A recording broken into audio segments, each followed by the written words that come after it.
नमस्कार साथियों, मेरा नाम है एडवोकेट नवीन सांवरे और आप देख रहे हैं मेरा ये चैनल लीगल ज्ञान विज्ञान। अलग अलग होते हैं। सिर्फ वकील को इतना अधिकार नहीं होता कि वो कोर्ट में जाकर प्रैक्टिस कर सके और किसी अन्य के लिए न्याय युद्ध लड़ सके। न्यायिक युद्ध से मेरा कहने का मतलब ये है कि वो किसी अन्य के लिए दलीलों को रख सके और उसे उसका हक दिला सके। ठीक इसी प्रकार से वकील या अधिवक्ता बनने की जो योग्यताएं हैं वो क्या होनी चाहिए। एक वकील या अधिवक्ता के पास विधि ज्ञान उसका प्रमाण पत्र होना अनिवार्य है तथा इसे हम दो प्रकार से प्राप्त किया जा सकता है। कक्षा 12 में उत्तीर्ण होने पर BA LLB किया जाता है जो कि 5 वर्ष के लिए होता है। इसके बाद आपको विधिक प्रमाण पत्र प्राप्त हो जाता है, यानी कि 12th के बाद में BA LLB में एडमिशन लेके जो कि 5 वर्ष की होती है, उसके बाद उसकी पढ़ाई खत्म होने के बाद आपको एक विधिक प्रमाण पत्र दे दिया जाता है। दूसरा तरीका है 12वीं करने के बाद जब आप ग्रेजुएशन में जाते हो और ग्रेजुएशन पूरी होती है, उसके बाद में LLB के एडमिशन लेने पर आपको 3 वर्ष का LLB का कोर्स करना होता है। उसके बाद आपको परिणाम स्वरूप विधिक प्रमाण पत्र दे दिया जाता है और इसकी जो वर्षीय योजना है, यानी कि एक अधिवक्ता को या फिर वकील को कितनी मिनिमम एज मानी गई है, 21 वर्ष की मिनिमम एज है। यह योग्यता उम्र को लेकर है जो कहता है कि कम से कम 21 वर्ष ये होना अनिवार्य है।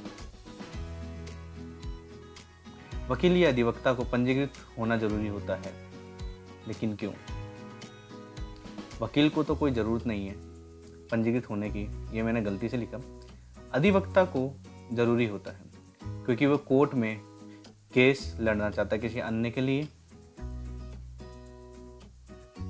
और इसे में नामांकन कराना जरूरी माना जाता है। एडवोकेट एक्ट 1961 के अनुसार ऐसे प्रत्येक व्यक्ति को स्टेट बार काउंसिल द्वारा नामांकन का सर्टिफिकेट दे दिया जाता है जिसका नाम स्टेट बार काउंसिल द्वारा बनाए गए अधिवक्ता की सूची में शामिल होगा।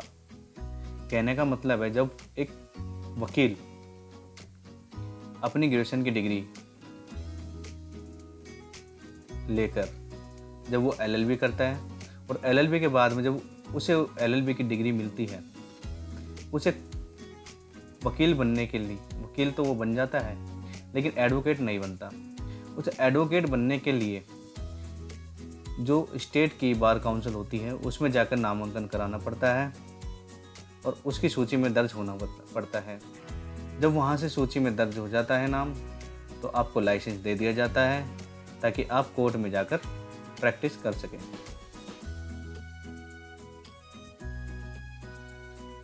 एक अधिवक्ता किस प्रकार से कोर्ट के प्रति अपनी ड्रेस पहनकर कार्य करना चाहिए, ये वकील की ड्रेस होती है जिसमें वाइट बैंड होता है गले में, ब्लैक गाउन होता है जो एक बड़ा सा गाउन जो दिख रहा है आपको कोट टाइप का, उसके नीचे ब्लैक कलर का कोट होता है, उसके नीचे वाइट कलर की शर्ट होती है और नीचे ब्लैक ट्राउज़र और ब्लैक शूज़। ये कोट परिसर है राइट साइड में। वकील या अधिवक्ता के कार्य व शक्तियाँ क्या हैं, ये मैंने टोटल मिलाकर 10 पॉइंट डाले हैं। आइए देखते हैं। अधिवक्ता कानूनी अधिनियम 1961 के तहत पंजीकृत किसी भी वकील को देश भर में कानूनी व्यवसाय करने का अधिकार प्राप्त होता है। अधिवक्ता को न्यायालय में किसी अन्य व्यक्ति की ओर से वाद का प्रतिपादन करने का अधिकार प्राप्त होता है। तीसरा पॉइंट है, अधिवक्ता संपत्ति संबंधी विषयों, आपराधिक विषयों, संवैधानिक विषयों एवं पारिवारिक विषयों आदि सभी में महत्वपूर्ण भूमिका निभाते हैं। चौथा पॉइंट है, संपत्ति संबंधी मामलों में वकील संपत्ति में प्रतिशत बतौर फीस नहीं मांग सकते।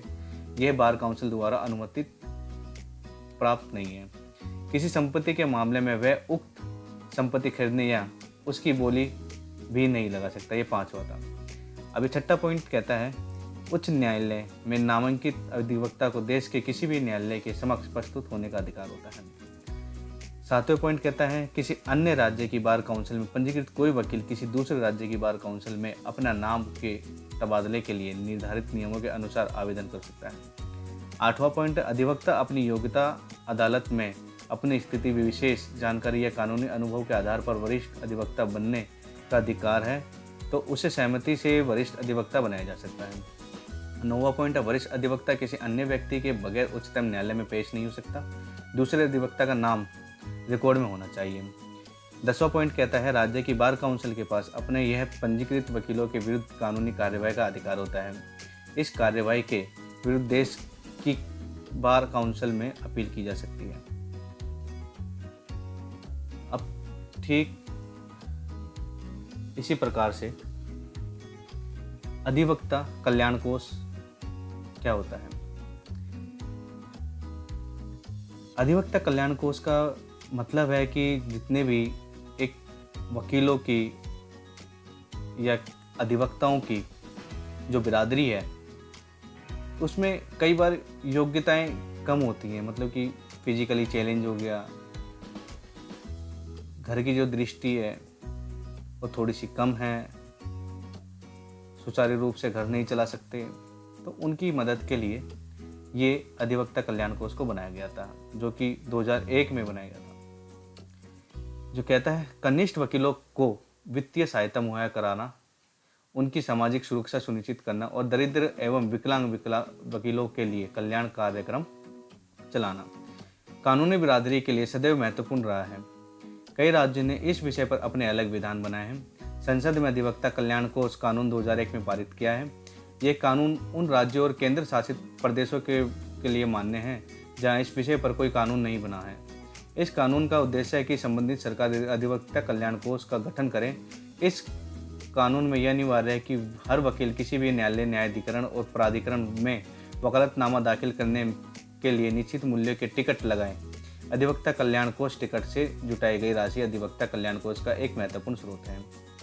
सभी वकील आवेदन राशि और वार्षिक चंदा देकर अधिवक्ता कल्याण कोष के सदस्य बन सकते हैं। इस कोष का संचालन सरकार द्वारा गठित ट्रस्टी करती है।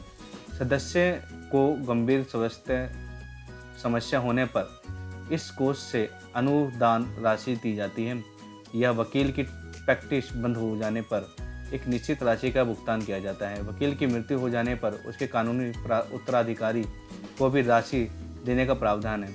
इसके अतिरिक्त सदस्यों और उनके आश्रितों को चिकित्सा और शैक्षणिक सुविधा मुहैया कराने और वकील को पुस्तक खरीदने तथा सामान्य सुविधाएं प्रदान करने के लिए भी राशि देने का प्रावधान है।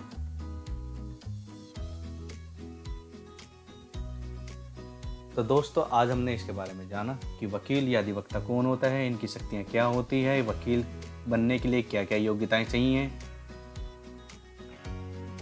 और इनका क्षेत्रफल कितना है। नोट करें, कोई भी या किसी भी प्रकार की कानूनी राय या सहायता आप नीचे दिए गए नंबर पर संपर्क कर कॉल कर सकते हैं या व्हाट्सएप कर सकते हैं, जानकारी ले सकते हैं। मेरा नाम नवीन सांवरिया, मोबाइल नंबर 9555777530 है, ताकि आने वाली सभी वीडियो सबसे पहले आप तक पहुंच जाए। धन्यवाद।